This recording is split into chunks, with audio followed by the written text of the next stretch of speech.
மத்திய அரசு இந்த ஆண்டு உயர்கல்வித்துறைக்கு 47,619 கோடி ஒதுக்கீடு செய்துள்ளதாகவும், அதில் என்ஐடிகளுக்கு மட்டும் 5,040 கோடி ஒதுக்கீடு செய்யப்பட்டுள்ளது என புதுச்சேரி துணைநிலை ஆளுநர் கைலாசநாதன் தெரிவித்துள்ளார்.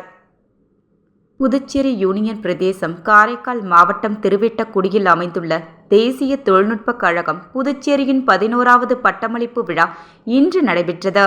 என்ஐடி வளாகம் கீரா அரங்கத்தில் என்ஐடி இயக்குனர் மகரந்த் மதாவ் காங்க்ரேக் தலைமையில் நடைபெற்ற பட்டமளிப்பு விழாவில் புதுச்சேரி மாநில துணைநிலை ஆளுநர் கைலாசநாதன் சிறப்பு விருந்தினராக கலந்து கொண்டு 230 இளங்கலை மற்றும் முதுகலை மாணவர்களுக்கு பட்டங்களை வழங்கி பாராட்டினார். இவ்விழாவில் புதுச்சேரி குடிமைப்பொருள் வழங்கல் மற்றும் நுகர்வோர் விவரங்கள் துறை அமைச்சர் திருமுருகன், திருச்சி தேசிய தொழில்நுட்பக் கழக இயக்குனர் அகிலா, காரைக்கால் மாவட்ட ஆட்சியர் மணிகண்டன் மற்றும் மாவட்ட முதுநிலை காவல் கண்காணிப்பாளர் மணிஷ் உள்ளிட்டோர் விழாவில் கலந்து கொண்டனர். விழாவில் கலந்து கொண்டு பேசிய புதுச்சேரி துணைநிலை ஆளுநர் கைலாசநாதன் அவர்கள், நவீன இந்தியா பொறியாளர்களின் பங்களிப்பால் கடமைப்பட்டுள்ளதாகவும், தொழில்நுட்ப வல்லுநர்கள் இந்நாட்டின் பொருளாதாரம் மற்றும் வளர்ச்சியில் பரந்த அளவிலான பங்களிப்பை வழங்குகின்றனர் என கூறினார்.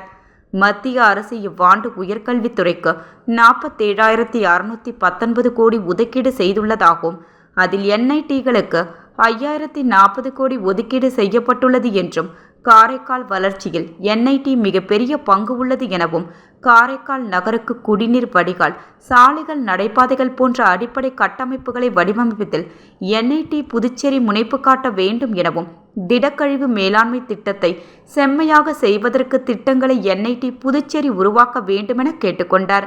உலக நாடுகளில் இந்தியா மிகப்பெரிய பங்காற்றுவதற்கு பிரதமர் நரேந்திர மோடி விக்சித் பாரத் 2047 தொடங்கியுள்ளார். இதற்கு தொழில்நுட்பம் பயின்றவர்களின் பங்கு முக்கியமானது என அவர் தெரிவித்தார்.